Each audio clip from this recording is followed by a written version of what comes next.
بسم اللہ الرحمن الرحیم نحمده ونصلی علی رسوله الکریم.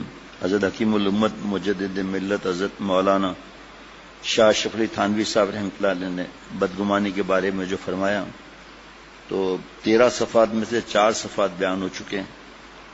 ارشاد فرمایا کہ ایک تو ہے حقیقت بمعنی حسن ظن، اس میں میری طبیعت میں بڑی وسعت ہے، اور ایک ہے اتباع یعنی کسی کو متبوع اور مقتدا بنا لینا، اس میں میرے مزاج میں بڑی تنگی ہے اور یہی ہونا بھی چاہیے. اس میں جو کوئی توسیع کرے سب خطرناک ہے. ایسے راہزن آج کل موجود ہیں، خدا بچائے. تقریباً 80 سال سے تو اوپر ہے، پتہ نہیں 90 سال 100 سال 110 سال یہ نہیں معلوم. ایسے راہزن آج کل موجود ہیں کہ خدا بچائے. اس کے لیے بیعت ہونے سے پہلے، اصلاح سے پہلے بڑی چھان بین کی ضرورت ہے. جب تک پورا اطمینان نہ ہو جائے کبھی کسی کے ہاتھ میں ہاتھ نہ دیں، چاہے کیسا ہی کوئی مشہور اور معروف ہو. بیعت کے لیے پوری جمعیت قلب چاہیے، اور اگر کسی ایسی جگہ جا کر پھنس جائے جس سے اطمینان نہ ہو تو چاہیے کہ اس سے استفادہ نہ کریں اور تعلیم و تلقین حاصل نہ کریں، خواہ وہ ناراضی کیوں نہ رہے. بس آپ غیبت نہ کرو، حقیر نہ سمجھو، لیکن یہ اس کا ناراض ہونا ناحق ہوگا. اس سے کچھ نقصان نہیں، کچھ اندیشہ نہیں. ہاں، مخالفت نہ کریں اور اپنی طرف سے اس کی گستاخی اور دل آزاری نہ کریں.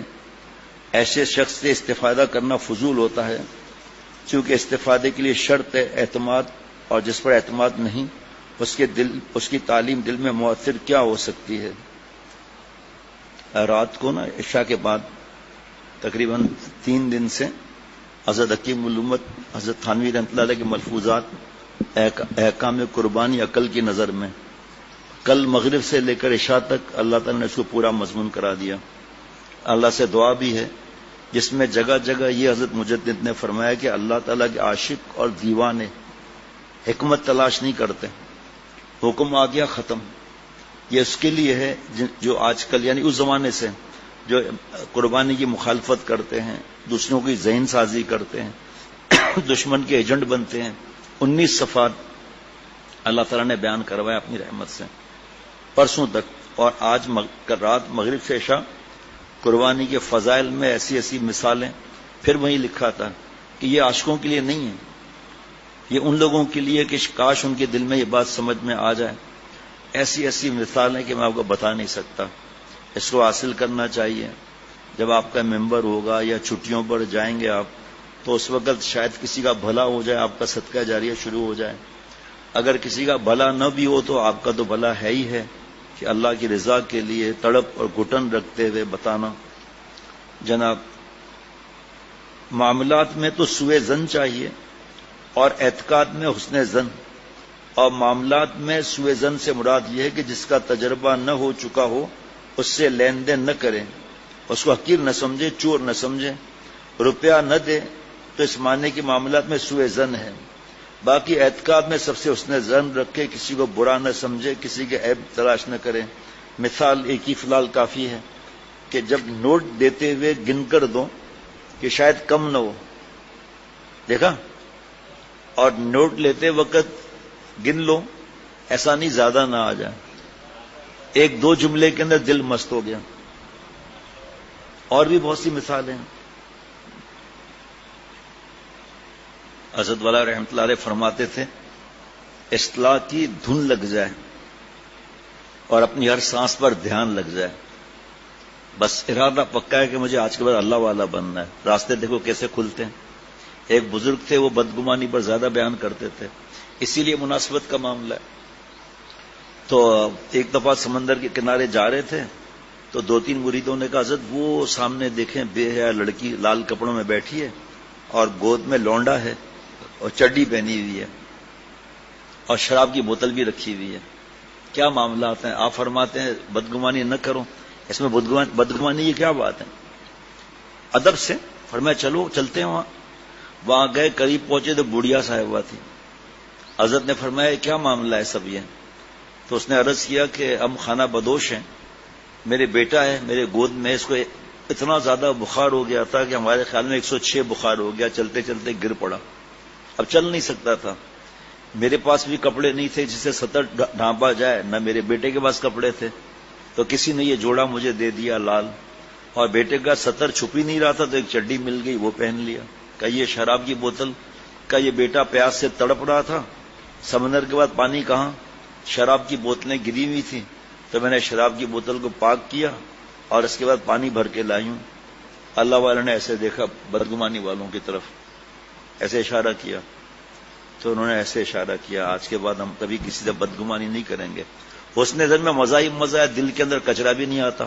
جیسے اسپارک پلگ میں کچرا آتا ہے، اسپارک پلگ تو اتنا ہے، پوری موٹر سائیکل خلاص ہے تو اتنا۔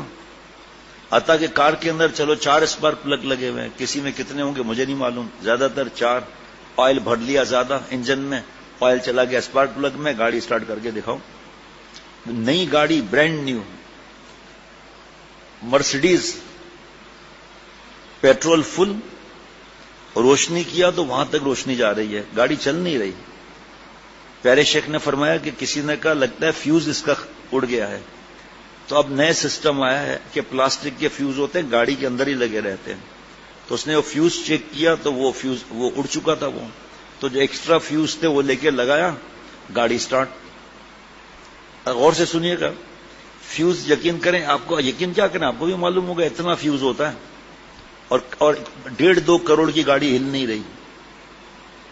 فرمایا یہ کٹ آؤٹ بڑی بڑی ایئر کنڈیشن بڑی بڑی مشینوں کو چلاتا ہے، حضرت شاہ رخ صاحب فرماتے تھے کہ کٹ آؤٹ نکل گیا، سب گیٹ آؤٹ ہو گیا۔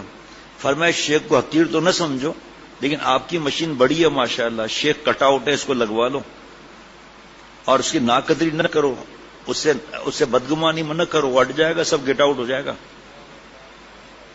آپ دیکھو سامنے روڈ ہے نا، سیدھا سیدھا ہے بالکل، کانٹیننٹل تک سیدھا روڈ جا رہا ہے، مجھے کیا ضرورت ہے ڈرائیور کی، مجھے کوئی ضرورت ہی نہیں ہے، میں اسٹیئرنگ پہ راڈ لگا دوں گا اور اس کو ویلڈنگ کر لوں گا، اور کلچ پر پتھر رکھوں گا اور ایکسیلیٹر پر چھوٹا پتھر رکھوں گا، رسی بندھی بھی ہوگی، میں کلچ سے ہٹاؤں گا اور اس سے تھوڑا دباؤ دوں گا ایکسیلیٹر سے، گاڑی خود چلے گی، واقعی چلی گاڑی۔ ایک سامنے چورایا ہے نا، وہاں پر ٹکرا گئی، آس پاس گاڑیاں ٹکرا گئی، خود بھی مرے اوروں کو بھی مارا، ڈرائیور چاہیے۔ اور جب اس نے گاڑی یہاں سے اسٹارٹ کی ہے نا، تو گاڑی بھی کیسی ہے، بہت مہنگی، اور دور تک اس کی روشنی جا رہی ہے، یہ علم نبوت ہے۔ لیکن نور نبوت ہے وہ پیٹرول نور نبوت نہیں ہوتا، لیکن پیٹرول اس کے چلنے کا ذریعہ ہے، کئی لاکھ کی گاڑی کھڑی ہے بغیر پیٹرول کی۔ فرمایا دل میں خشیت کا پیٹرول ڈلوا لو، کیونکہ اللہ فرماتے ہیں کہ عالم دوسرے وہی ہیں جو اللہ سے ڈرتے ہیں، اور صحابہ رضوان اللہ علیہم کے اجماع ہے کہ علم ہوتے ہوئے عمل نہ کریے جاہل ہے۔ تو چھوٹا سا دل ہے ننھا، لیکن آپ دیکھ لیں ذرا، آنکھ آرام کرتی ہے، زبان، ناک، کان، ہاتھ پیر آرام کرتے ہیں نا، تو دل بھی تو آرام کر لے 1 منٹ کے لیے، 1 منٹ کے لیے 50 سیکنڈ کے لیے آرام کریں گے، کلٹی ہو جائیں گے ہم۔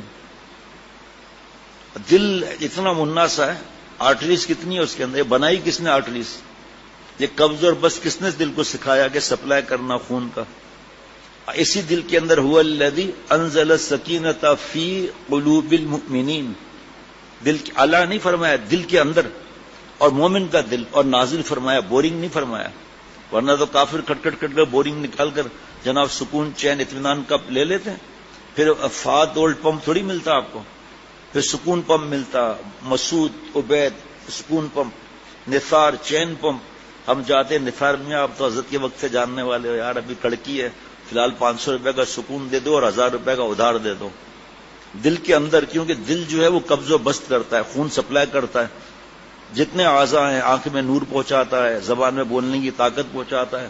جو فالج جب ہوتا ہے، پیرالائز جب وہ ہوتا ہے، تو کیا ہوتا ہے، اس سے خون نہیں آیا، فالج ہو گیا۔ تو پھر یہ دعا سمجھ میں آئی ہے طویل، آپ دعائیں سب کو پتہ ہے، آگے نور، پیچھے نور، دائیں نور، بائیں نور، اوپر نور، نیچے نور، آنکھ میں نور، اللہ مجھے سراپا نور بنا دے۔ یہ تب، اور یہ حدیث پاک بھی تب سمجھ میں آئے گی اذا روح ذکر اللہ، اللہ والا وہ ہے جس کو دیکھ کر اللہ یاد آ جائے۔